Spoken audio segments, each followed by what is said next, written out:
ಮಕ್ಕಳೇ, ನಾನು ನಿಮಗೆ ಇವತ್ತು ಒಂದು ಕತೆ ಹೇಳಲು ಇದ್ದೇನೆ. ಹೇಳಿದರೆ ರಾಜ, ರಾಣಿ, ರೀನಾ, ಕವಿತಾ ಎಲ್ಲ ಬನ್ನಿ ಕತೆ ಹೇಳ್ತೇನೆ. ಎಲ್ಲರೂ ಬಂದ್ರ? ಇಲ್ಲಿ ಕೂತ್ಕೊಳ್ಳಿ. ಒಂದು ಊರಿನಲ್ಲಿ ಒಬ್ಬ ಶ್ರೀಮಂತ ವಾಸಿಸುತ್ತಿದ್ದ.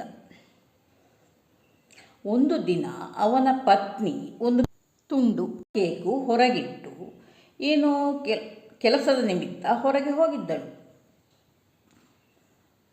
ಅವಳು ಒಂದು ತುಂಡು ಕೇಕನ್ನು ಹೊರಗೆ ಇಟ್ಟು ಕೆಲಸದ ನಿಮಿತ್ತ ಹೊರಗೆ ಹೋಗಿದ್ದಳು. ಮನೆಯಲ್ಲಿ ಯಾರೂ ಇರಲಿಲ್ಲ. ಟಾಮ್ ಮತ್ತು ಜೆರಿ ಎಂಬ 2 ಬೆಕ್ಕುಗಳು ಆ ಮನೆಯಲ್ಲಿ ಯಾವಾಗಲೂ ವಾಸಿಸುತ್ತಿದ್ದವು. ಅದಕ್ಕೆ ಶ್ರೀಮಂತ ಮತ್ತು ಅವನ ಹೆಂಡತಿ ಯಾವಾಗಲೂ ಹಾಲು, ಊಟ ಹಾಕುತ್ತಾ ಇದ್ದರು. ಮನೆಯಲ್ಲಿ ಯಾರೂ ಇಲ್ಲದ ಸಮಯ ನೋಡಿ ಮೆಲ್ಲಗೆ ಕೇಕನ್ನು ಕದ್ದು ಟಾಮ್ ಮತ್ತು ಜೆರಿ ಮರದ ಅಡಿಗೆ ಹೋದವು. ಮರದ ಅಡಿಯಲ್ಲಿ ಅವರು ಕುಳಿತು ಜಗಳ ಶುರು ಮಾಡಿದವು. ಬೆಕ್ಕು ಜಗಳ ಮಾಡೋದು ಗೊತ್ತುಂಟಲ್ಲ ಮಕ್ಕಳೇ ನಿಮಗೆ, ಹೇಗೆ ಅಂತ ಶಬ್ದ ಮಾಡುತ್ತಾ ಜಗಳ ಮಾಡಲಿಕ್ಕೆ ಶುರು ಮಾಡಿದವು. ಆಗ ಒಂದು ಬೆಕ್ಕು ಹೇಳಿತು, ನನಗೆ ದೊಡ್ಡ ತುಂಡು ಕೇಕ್ ಬೇಕು ಅಂತ. ಆಗ ಇನ್ನೊಂದು ಬೆಕ್ಕು ಹೇಳಿತು, ನನಗೆ ದೊಡ್ಡ ತುಂಡು ಬೇಕು. ಆಗ ಪುನಃ ಮೊದಲಿನ ಬೆಕ್ಕು ಹೇಳಿತು, ನನಗೆ ಬೇಕು ದೊಡ್ಡ ತುಂಡು. ಆಗ 2ನೇ ಬೆಕ್ಕು ಹೇಳಿತು, ನನಗೆ ಬೇಕು ದೊಡ್ಡ ತುಂಡು. ಹೀಗೆ ಜಗಳ ಮಾಡ್ತಾ ಇರುವಾಗ ಮರದ ಮೇಲೆ ಒಂದು ಮಂಗ ಇತ್ತು. ಮಂಗ ಇದನ್ನೆಲ್ಲ ನೋಡ್ತಾ ಇತ್ತು. ಅದಕ್ಕೂ ಕೇಕ್ ತಿನ್ನಲಿಕ್ಕೆ ತುಂಬ ಆಸೆ ಆಯಿತು. ಆಗ ಮಂಗ ಏನು ಮಾಡಿತು? ಮಂಗ ಮೆಲ್ಲಗೆ ಮರದಿಂದ ಕೆಳಗೆ ಇಳಿದು ಬೆಕ್ಕುಗಳ ಬಳಿಗೆ ಬಂತು. ಬೆಕ್ಕುಗಳ ಹತ್ತಿರ ಕೇಳಿತು, ಏನು ಜಗಳ, ನಾನೇನಾದರೂ ಸಹಾಯ ಮಾಡಲಾ ಎಂಬುದಾಗಿ ಕೇಳಿತು. ಈ ಕೇಕು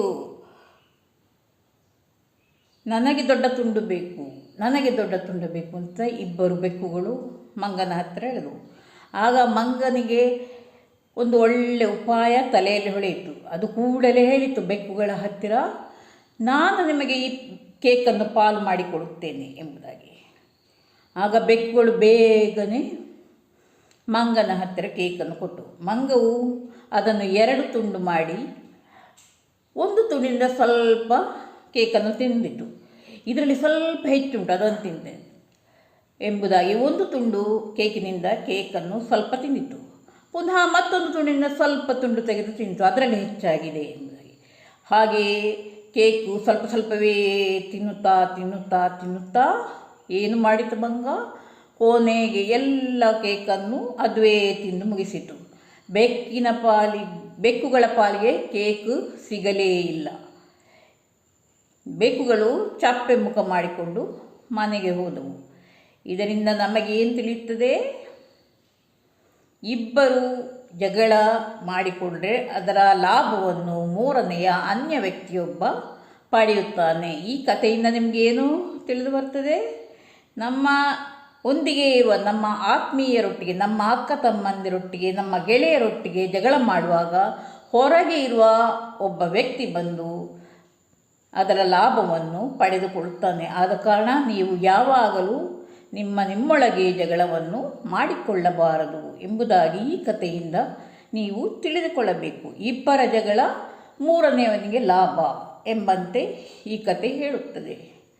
ಮಕ್ಕಳೇ, ಇಲ್ಲಿಗೆ ಕತೆ ಮುಗಿಯಿತು. ಹೋಗಿ ಆಟ ಆಡಿ. ಧನ್ಯವಾದಗಳು.